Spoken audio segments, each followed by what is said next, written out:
बहुत पुरानी बात है। एक नगर में चंदन नाम का एक व्यक्ति रहा करता था और उसका दिमाग बहुत तेज था और उसकी सबसे बड़ी खासियत ये थी कि वह किसी भी चीज को बहुत जल्दी और आसानी से सीख लेता था। जहां दूसरे लोगों को किसी काम को सीखने में महीने लगते थे, वहीं पर चंदन को उसी काम को सीखने में कुछ ही दिन लगते थे। उसकी प्रसिद्धि दूर दूर तक फैल गई थी और ये भी कहा जाने लगा था कि उस व्यक्ति के जितना बुद्धिमान और कोई नहीं है। परंतु चंदन तो जानता था कि वह भीतर से क्या है।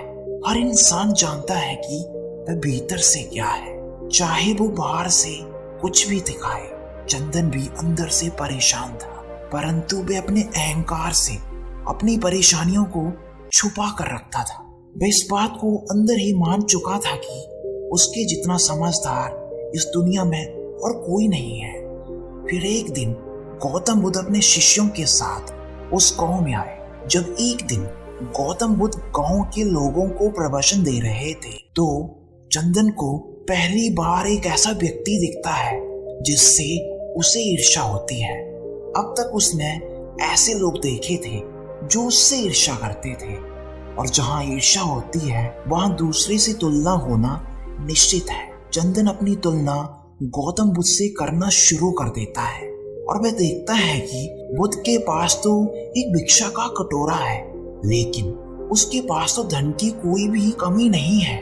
बुद्ध के कपड़े तो साधारण से थे, परंतु उसके कपड़े तो बहुत महंगे हैं। बुद्ध तो जमीन पर नंगे पैर चलते हैं, परंतु मैं तो नंगे पैर नहीं चलता। इसी तरह से चंदन बहुत सी चीजों से अपनी तुलना गौतम बुद्ध से करने लगता है, परंतु हर तुलना के बाद भी वह पाता है कि उसकी ईर्ष्या बुद्ध के प्रति जरा भी कम नहीं होती। चंदन मन ही मन सोचता है कि मैं इस भिक्षु से अपनी तुलना क्यों कर रहा हूँ, जबकि मेरा जीवन तो बहुत बेहतर है। वो फिर सोचता है कि गांव के लोग बुद्ध का सम्मान कर रहे हैं, आखिर बुद्ध के भीतर ऐसा क्या है जो मुझ में नहीं है और जिसके कारण मेरे भीतर इतनी ईर्ष्या बढ़ रही है।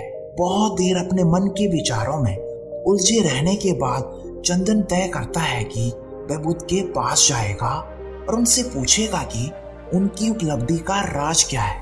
वह बुद्ध के पास जाता है और उनसे कहता है कि मैं इस राज्य का सबसे बुद्धिमान व्यक्ति हूँ और आप अभी जो इन गांव के लोगों को समझा रहे हो वो शायद इन्हें समझने में महीने या साल भी लग सकते हैं, लेकिन मुझे किसी भी काम को सीखने में बहुत ही कम समय लगता है।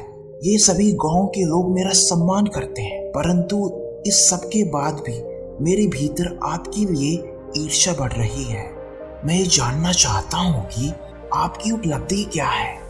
ये सब लोग आपका आदर सम्मान क्यों कर रहे हैं। उसके बाद बुद्ध कहते हैं कि वैसे तो मेरी कोई उपलब्धि नहीं है, परंतु तुम कह सकते हो कि मेरी भी एक उपलब्धि है। चंदन पूछता है कि क्या मैं जान सकता हूँ। तो बुद्ध कहते हैं कि मेरी एक उपलब्धि है कि मैं सभी उपलब्धियों को छोड़ चुका हूँ। वह व्यक्ति बुद्ध से कहता है कि मैं कुछ समझा नहीं। बुद्ध उस व्यक्ति से कहते हैं कि क्या तुम्हें अपनी प्रशंसा अच्छी लगती है। वह व्यक्ति कहता है कि हर इंसान को अपनी प्रशंसा अच्छी लगती है। उसके बाद बुद्ध कहते हैं कि क्या तुम्हें अपनी बुराई सुनना अच्छा लगता है। तो चंदन कहता है कि भला इस दुनिया में ऐसा कौन है जिसे अपनी निंदा सुनना अच्छी लगे। उसके बाद बुद्ध कहते हैं कि जो तुम्हें अच्छा लगता है और जो तुम्हें बुरा लगता है, मैं इन दोनों से ऊपर उठ चुका हूँ। ना मुझे किसी की निंदा सताती है और ना ही मुझे अपनी प्रशंसा से खुशी मिलती है। बस यही अंतर है हम दोनों में। उसके बाद चंदन बुद्ध से कहता है कि ये कैसे संभव है। बुद्ध मुस्कुराते हुए कहते हैं कि हो सकता है तुमने आज तक सैकड़ों काम सीखे हो, लेकिन एक सबसे जरूरी काम तुम सीखना भूल गए। चंदन बुद्ध से पूछता है कि कौन सा काम बुद्ध। बुद्ध कहते हैं कि अपने मन को नियंत्रण करना। क्या तुम्हें आता है। बुद्ध की बात सुनकर वह समझ आता है कि ईर्ष्या ही सबसे बड़ा कारण है। उसके बाद बुद्ध कहते हैं कि जिस व्यक्ति ने सारी दुनिया को जीत लिया लेकिन अपने मन को नहीं जीता, उसने कुछ भी नहीं जीता। और जिसने अपने मन को जीत लिया उसे अपनी धन दौलत और दूसरों की बातों से कोई फर्क नहीं पड़ता। ऐसा इंसान सब कुछ जीत लेता है। आगे बुद्ध कहते हैं कि वास्तव में बुद्धिमान वही है जो अपने मन पर नियंत्रण रखता है और वो नहीं जो अपने मन की हर बात को मानता है। गौतम बुद्ध की इन बातों को सुनकर चंदन का अहंकार टूट जाता है और बुद्ध से कहता है कि आप मुझे मन को जीतना सिखा सकते हैं। बुद्ध कहते हैं जरूर सिखाएंगे, परंतु तुम्हें अपनी सभी उपलब्धियों को छोड़ना होगा। फिर उसके बाद चंदन बुद्ध से कहता है कि मैं सीखने के लिए तैयार हूँ। उस दिन से चंदन ध्यान करना शुरू कर देता है, क्योंकि ध्यान ही एक ऐसा तरीका है जिससे आप अपने मन को अपने वश में कर सकते हैं।